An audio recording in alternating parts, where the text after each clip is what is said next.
Hi everyone, and welcome back to the channel. Today, I'm excited to show you how to use mappings in DataChamp and how to calculate values.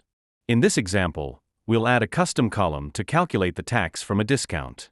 To generate a report using mappings, start by clicking the New Report button and selecting Orders as the report type. Next, add the column's discount code and current total tax to your report. Then, create a custom column and name it Discount Tax. Now, navigate to Mappings and click Add Mapping. In the If section, select Discount Code and set the condition to is not empty. In the Set section, choose Discount Tax.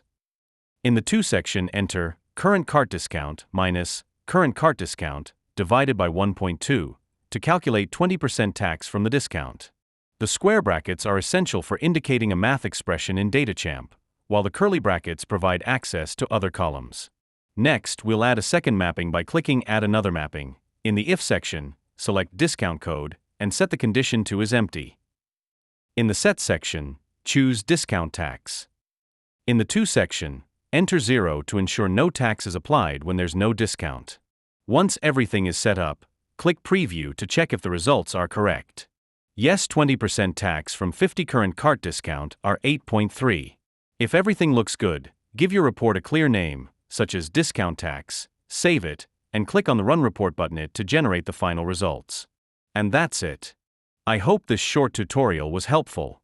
If you have any questions, drop them in the comments below. See you in the next video.